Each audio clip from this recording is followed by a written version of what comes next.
Hello, and welcome to our lecture today on the Sikh Gurus. So we will get right into it. So the 10 Sikh Gurus are in fact real historical figures. So the 10th Guru, in fact, is Guru Gobind Singh, and we're going to talk about in a minute. But after that, he says there is an 11th Guru, sort of.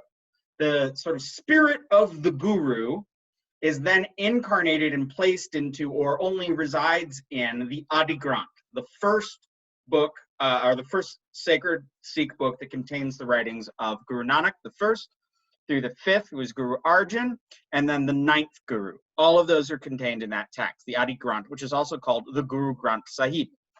Adi Granth means like primordial or great or first book. Guru Granth Sahib, which is what they called it when they collected all of the Gurus together, the 1 through 5 and plus 9. They called that revision the Guru Granth Sahib, the teacher that is the great and glorious book. So in this idea, we got to ask, what is this Guru spirit? Well, it's not that these Sikh Gurus are incarnations by any means. They're not God come to earth. They are sort of perfective, evolved souls. And because they are perfected and evolved souls, they have the spirit of the Guru that is all eternal and everywhere. And for 10 people, for a lineage of 10, that Guru that is essentially God everywhere, that Waheguru, that great, glorious Guru, resides within them.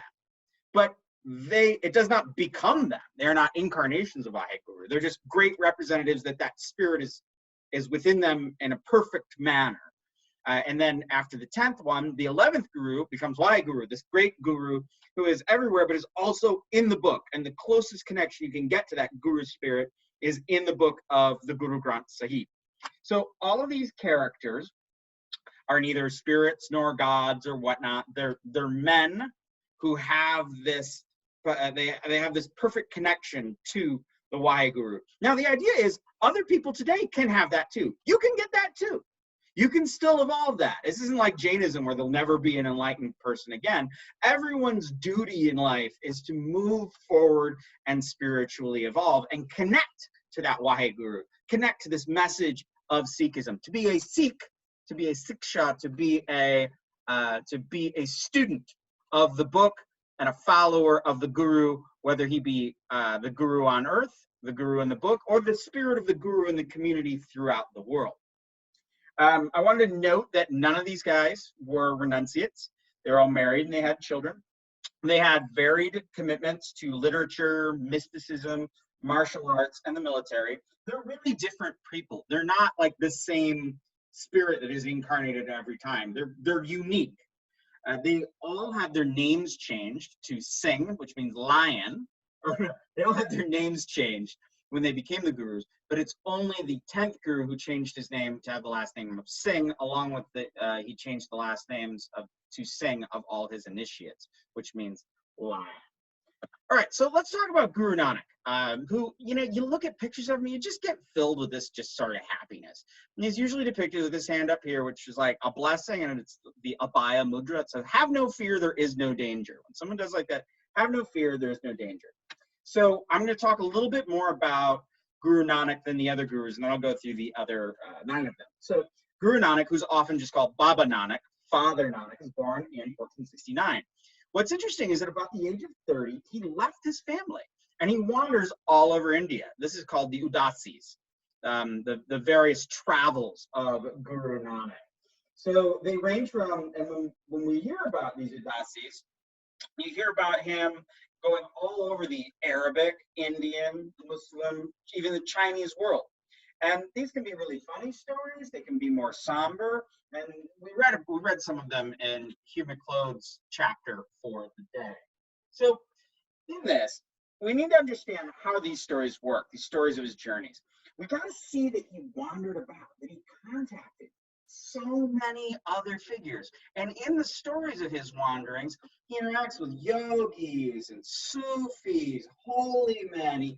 He argues with people and usually tells a lot of really funny jokes and makes people look like buffoons. They're great little tales. So theoretically, we guess historically, he went as far east as Assam in India. So that's all the way to the northeast, beyond Bengal, To the south, Tamil Nadu. I'm not, historically we're not sure he made it to the Arabic world or if he made it to Tibet, but people say he did. And the important thing is that they said he did. The idea is that in his 5 wanderings all over, he saw the whole world. And during that time, he refined his vision, his meditation, and his mystic journey. Notice, once again, the age of 30. Everybody takes off at the age of 30 and has a religious vocation. So of his writings, we have quite a bit, and they form a large part of the Adi Granth, but he doesn't really describe his life so much. So we don't really have a lot of biographies of Guru Nanak, even though he was a historical figure. What we do have is these things called Janam Sakis, or stories of his life. These are mostly apocryphal, as in they're not official historical things, but they're sort of witty descriptions about his life, which we'll talk about in just a minute. So he was, and remember what I wanted you to make the overall point about these journeys he takes is that they're rhetorically powerful. It doesn't matter if they're historical. It's important that we understand that he had this all-encompassing vision, and he refined his vision by interacting with all sorts of different people and seeing all sorts of different things. To this end, I guess there are a couple of inscriptions that you can find in the Muslim world in Arabia, but historians, and they say, oh, there was a guy named Guru Nanak who was here and whatnot. But really, the historians have looked back and seen that they don't date to the time of Nanak. So again, they're more of myth than legend, but myth is more myth than history, but myth is the important thing, we get right down to it. So he was raised a Hindu in Muslim India. He was raised in the Punjab, but he critiqued both of these religions, arguing that the only way to liberation was unification with the Spirit of God, union with the Spirit of God. He wanted people to become Brahmagnani, which means having the knowledge of Brahma, here meaning like Brahman, the totality of all things, the spirit of the Guru. So he wrote the majority of the Adi Granth, which is a collection of texts that later gets called the Guru Granth Sahib, that contains the writings of the first 5 gurus and the 9th guru. We see that Guru Arjun, the 5th guru, actually consolidates the writings of all the 5 gurus and puts out the Adi Granth. And then later, they combine it with the writings of the 9th guru, and that becomes this Guru Granth Sahib. So the ideal Sikh should become this sort of Brahmagnan, this one who is seeking and uniting with the Spirit of God. So there's a tradition of hagiography. Remember, hagiography is writing about saints that develops that sort of are actually considered a part of like sort of holy writ that is not part of the Dasam Granth and the Adi Granth. So this is just stories of his hagiography and about his time. Over this time, the genre is more and more polished as more of these stories are told. A lot of them are really reminiscent of Sufi tales and some Nath tales and just general Indian folk stories that then put Nanak in the center. I like to tell, and I want you to go back, and I've got the page numbers here for you to look into Humaclode and Religions of Indian Practice. Usually I kind of act these out in a lecture, but I just want to tell one of my favorite stories about Guru Nanak, and that's that Guru Nanak goes to Varanasi. This is a place where Hindus go and they make offerings of water to the deceased and to their ancestors. And Nanak, looks at these people and they look at him like, what's this weirdo? And he says, what are you doing? He says, oh, I'm doing water offerings to the dead. And he says, well, what does that do? And they said, well, I'm giving this water to quench their thirst in the great beyond. He says, you splashed water to the east? And he goes, all the way to the land of the dead? No, yeah, he does. And he steps in the water and one little splash. Oh, that's pretty great. And then he turns around and faces west. Just splash, splash, splash. He just splashes water all over the place to the west. And everyone's like, what the heck are you doing? And he says, I got a farm over in the Punjab and my crops are drying up. But if you can send water to the underworld, I'm going to send water to my crops. This is a very Sikh moment. They sort of, one, are showing that he thinks that their rituals are a little silly, but he's also making a greater point about how we should be practical in life. Guru Nanak was always very practical. So here is a picture of the Golden Temple with the 10 gurus atop them. As you sort of look, I want you to understand that all of these gurus, they have this, they're revered as a group because they are all representatives of Guru, but we also see that they are individuals. So as we look at the Sikh Gurus, I want to highlight sort of the history of these figures to show the evolution of Sikh doctrine from Nanak into the contemporary world. So historical work that we find is just really going on. We don't know a lot about these guys historically. We have writings within the Sikh community that aren't very scholarly or academic and often conflate myth and history.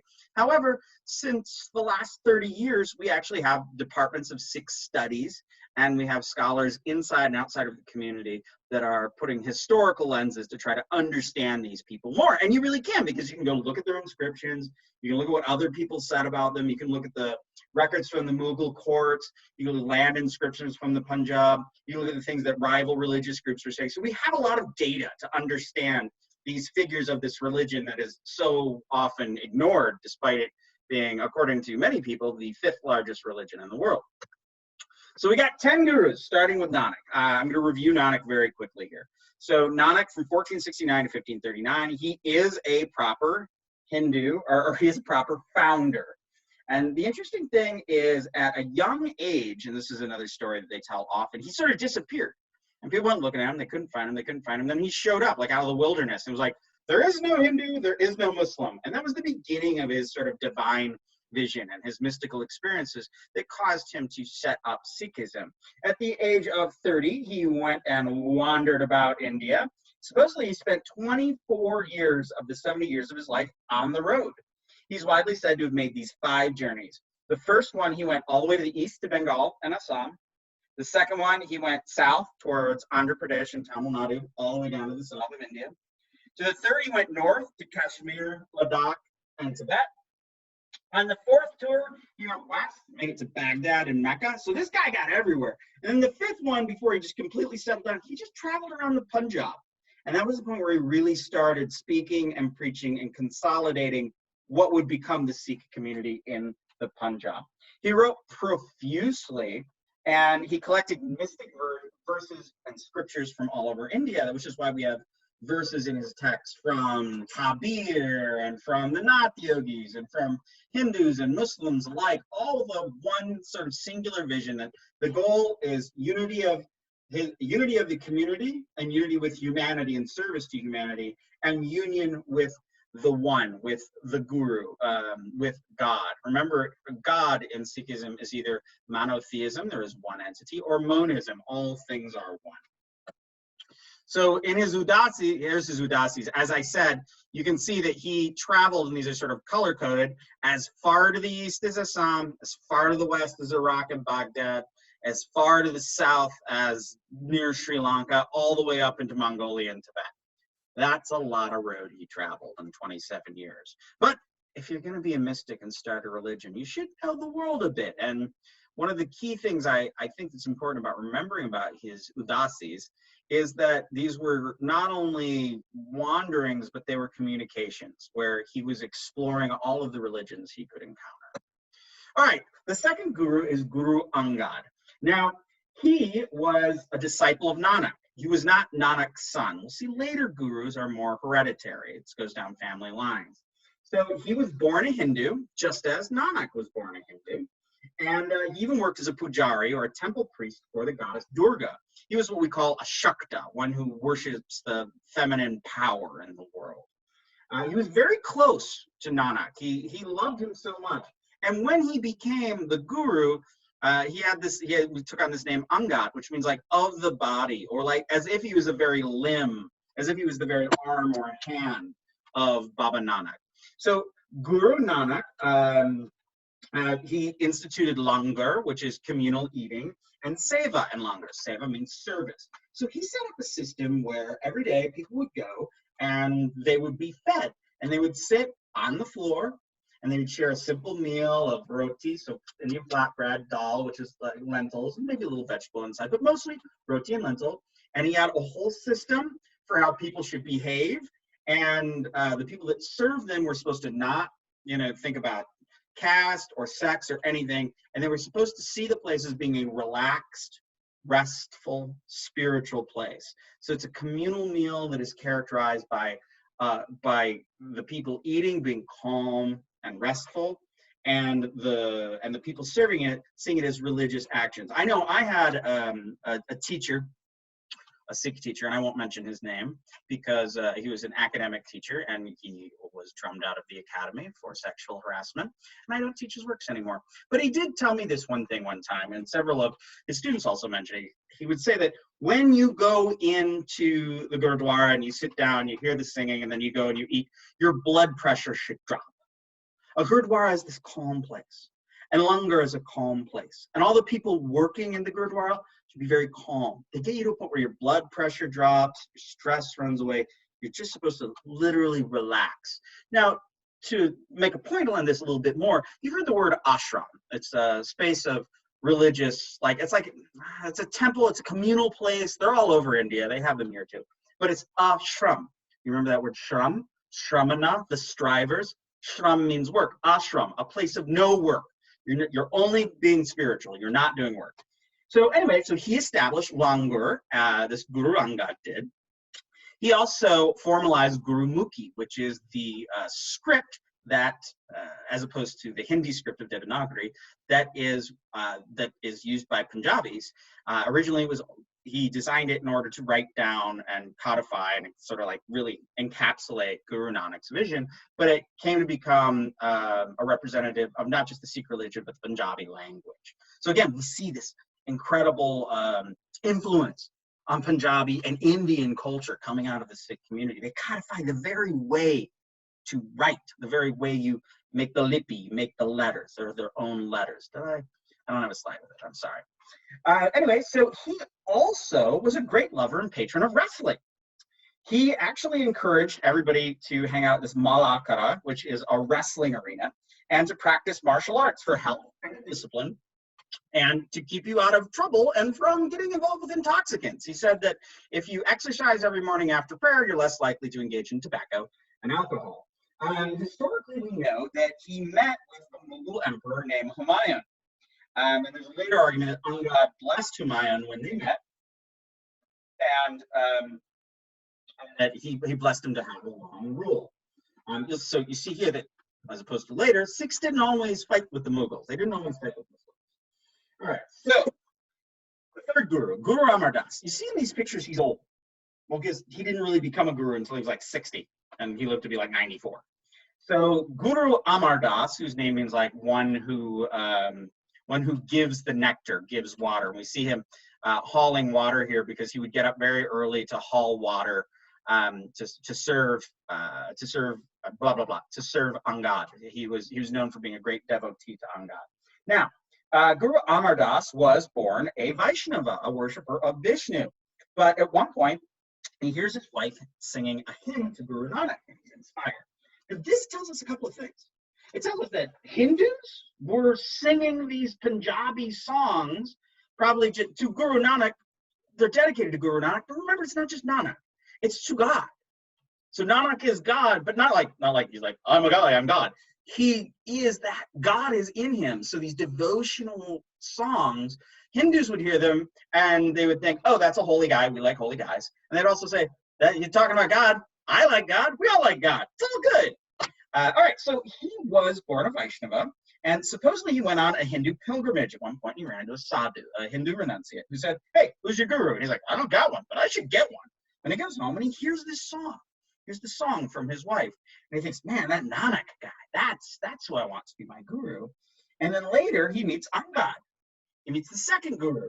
And he's like, well, this is it. And he becomes completely devoted to him. And later, Guru Angad, upon his dying times, he says that Guru Amardas should be the next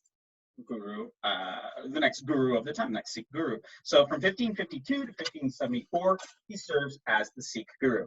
Now, he did a couple of kind of cool things. He established rituals for baby naming, which is actually you pick the name out of the Adi Granth, by random.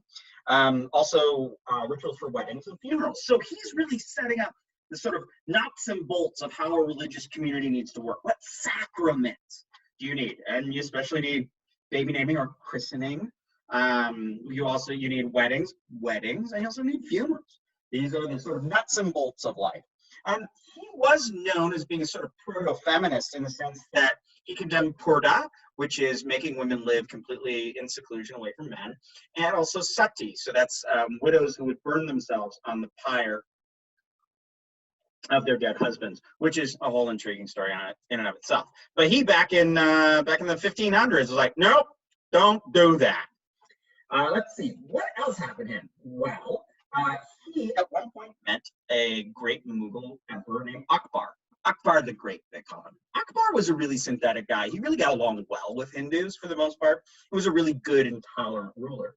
So supposedly Akbar comes and Guru Amardas won't come out and meet him. Akbar gets all pissy and Amardas says, nope, before we meet, we gotta have longer. So supposedly Akbar sits down with Guru Amardas and all the other people, and they sit and they eat roti and dal and they get on well. So this communal eating is not just removing social distinctions within the community, but it can be used as, to be cynical, political theater. He used this langar moment, and Akbar was a smart guy, so he knew what he was doing.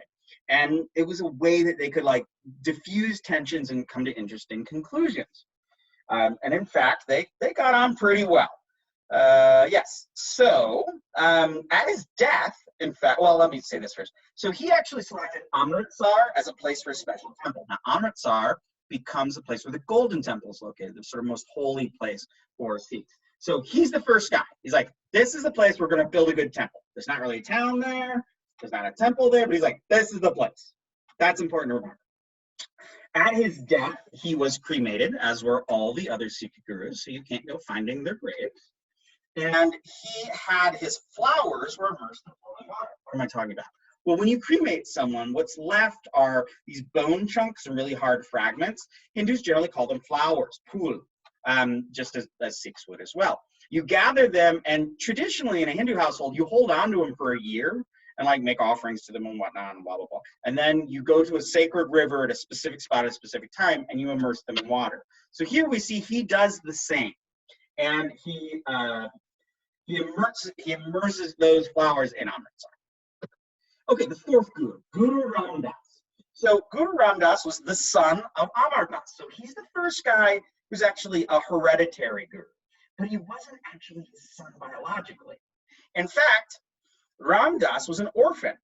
He was so devoted when he met Guru Amardas that when he was 12 years old, that the guru ended up adopting him. And over time, they were so close that the guru chose Amardas to become the guru over his own sons. And there was a lot of hugger-mugger about that, but you know, the sons conflicted with that, and there was succession arguments. But Amardas was fine. He ended up being okay.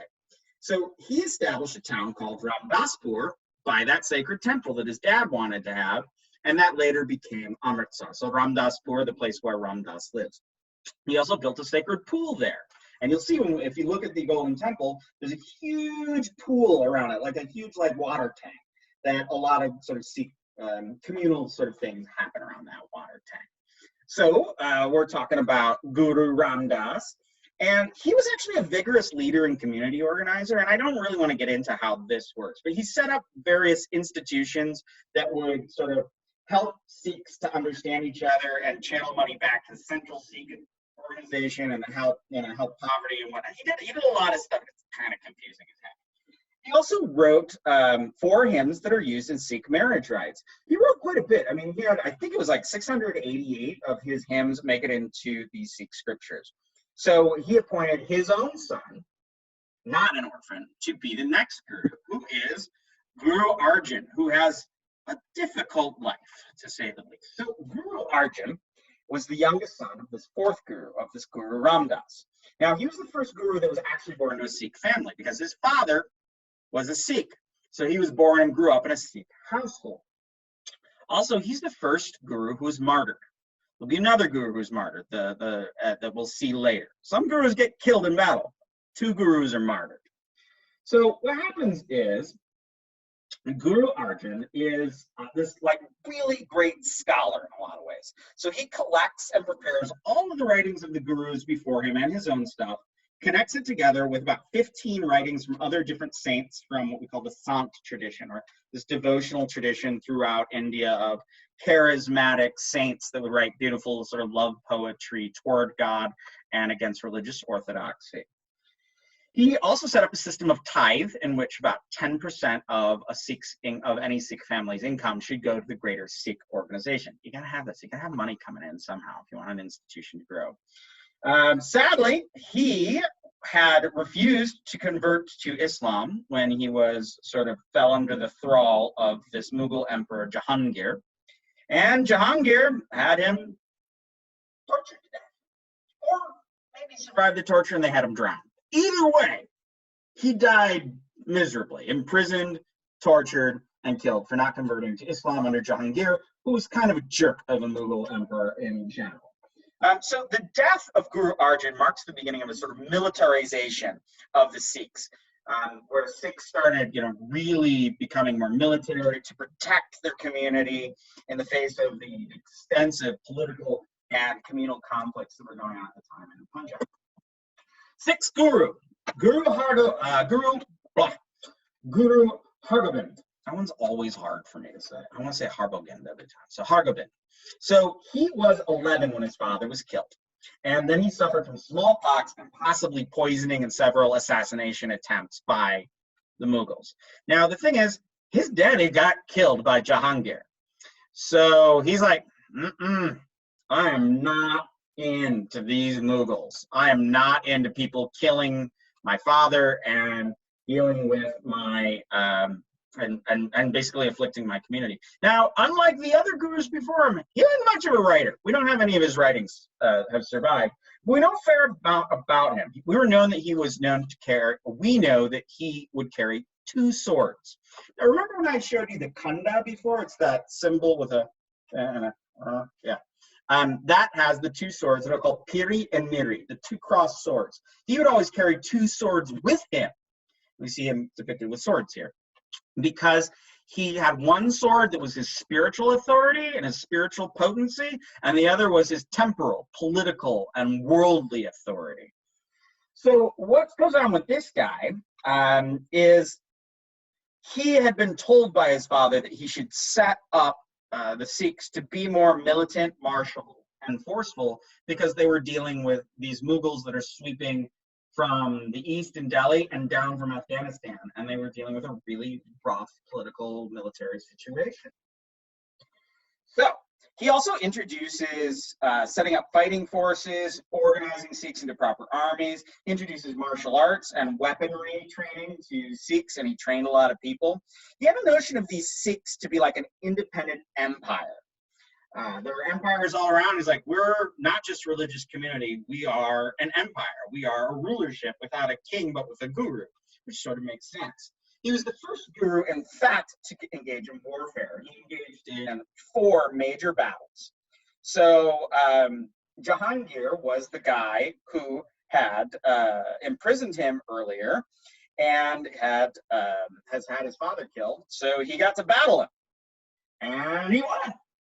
He had 3 other major battles with Shah Jahan, who was the next Mughal emperor after Jahangir. All right, the 7th guru. So this is Guru Har Rai. Now, Har Rai was a pretty peaceful ruler. I mean, after all of that, battling that went on with Guru Hargobind, he was like, I'm not getting rid of these armies. I'm hanging them out. So he did not disband any of these armies, and he was known for being a very peaceful ruler for about 10 years. Was he for 10 years? No, he ruled for a little bit longer than that. So he maintained and strengthened the armies. So he didn't disband them, but he got more and more people into them. Now, unfortunately, he got involved with a little intrigue. There was a point when Shah Jahan, Jahangir, they're all done, and there are 2 brothers, Aurangzeb and Darshika. Darshika was a Mughal king who was known for being a great scholar. He had the Yoga Sutras translated. He was known for studying the Upanishads. He knew a bit of Sanskrit. He was known for being a bit of a Muslim yogi in his own way. But unfortunately, in the face of his great religious toleration, he lost out on the competition, and his brother had him exiled. Now, at a certain point, what happens is Shiko is in dire straits, and Har Rai says, all right, look, I'll take care of you. He was probably had been poisoned, and Har Rai gave him medical aid, and Aurangzeb was just like, I'm not dealing with that. So what happened was they argued, and they battled. And supposedly, Har Rai sent one of his sons to argue with Aurangzeb to kind of knock off all the conflicts, and his son kowtowed, sort of bowed down to Aurangzeb, and for that reason he excommunicated him, and that was the end of that there tune. So after he died, we have a very interesting and sort of tragic tale of the 8th guru. This is Guru Krishan. For some reason, he's my favorite guru. I really like Guru Krishan. You can tell by his dates, 1656 to 1664, he didn't live too long. So Guru Krishan was very, very young. But he was known at this young age for having like powerful mystic might, religious sensibility, and for healing power. He was the youngest son of Har Rai, and he was appointed by his father, not knowing what was going to happen. So what happens is, we don't have any writings. We know he was really spiritual. But we do know what people said about him. Well, he died of smallpox at the age of 7, but his ministry was in fact put him in constant danger of illness. He wandered around specifically in Delhi and saw all these people who were, lepers and smallpox and plague afflicted and whatnot. And he would supposedly heal them. And he would also give them sort of a holy water. We're going to see holy water coming up once again. So many Sikhs will argue that he in fact sacrificed his own life by taking on all of the plagues and illnesses around into him, and that's why he died of smallpox. This is a nice little story. He actually healed a lot of folks in New Delhi. Where is now found this Gurdwara called Gurdwara Bangla Sahib, where I've been a bunch of times. I gave you a video where the Japanese guy went to that. Anyway, so we're going to see that he would distribute holy water as part of his ministering to the sick. And we're going to see that holy water becomes used in a baptism ceremony to enter the Khalsa, which comes up again. So again, waters. Think about waters. Holy waters, initiation, baptism, healing. Okay, so Guru Krishan threw a little bit. So here's my other point. I wanted to talk about scripture for a quick second. I've talked about there are 3 major scriptures in Sikhism. First, the Adi Granth. It contains the writings of Gurus 1 through 5 and 9. That's Nanak, Angad, Amardas, Ramdas, Arjun, and Tegh Bahadur, who we're going to talk about in just a second. It does not contain the materials from the 6th through 8 Gurus, Har Gobind, Har Rai, and Krishan, who we don't have writings for. Finally, we have the other big scripture for the Sikhs is the Dasam Granth, the Book of the 10th, which was composed by the 10th Guru, we'll talk about also in a minute, and we'll talk about the details in it. So, but what I wanted to stop here to make this point and say, remember that the Adi Granth has Nanak, Angad, Amardas, Ramdas, Arjun, first 5, and then the 9th guy we're going to talk about in just a second. So, Guru Tegh Bahadur. So this character was actually appointed by the dying Krishan. He actually had he had this sort of odd prophecy about him, and then Bahadur perfectly sort of represented that. Now Bahadur is an interesting character. He was actually the grandson of the 6th Guru, Har Gobind. So he was still a hereditary Guru, and he was appointed by Har Krishan. So he ruled for 10 years. Unfortunately, he was executed. So what happens is he's ruling really well. Things are going really great. He starts really stressing Sikh independence. In fact, he went on some sort of preaching journeys where he went as far as Bengal and Assam and Dhaka, which is now in Bangladesh, preaching the teachings of Nanak. And we will see that we'll see next week that there are quite a few Bengali Sikhs, and we'll talk about that. So he was a writer and a contemplative, but he was also trained in archery and horsemanship, but he also studied Sanskrit. He studied the Vedas, the Upanishads, and the Puranas. He was a holy man who would occasionally take to long spells where he would seclude himself from other people and to just sort of meditate. Now, he resisted what was occurring going on around him, whereas in fact, the Mughals coming down from Afghanistan would come through Kashmir, And he resisted forced conversions of these Kashmiri Hindu pundits, so Hindu scholars, and also non-Hindus that Aurangzeb was going to do. Aurangzeb was one of the Mughal guys who ruled by the sword and forced conversions and smashed a lot of temples and was a big jerk. So because Guru Tegh Bahadur opposed those forced conversions and offered solace to these communities that were being forced to convert to Islam, he got really, Aurangzeb got really pissed off at him.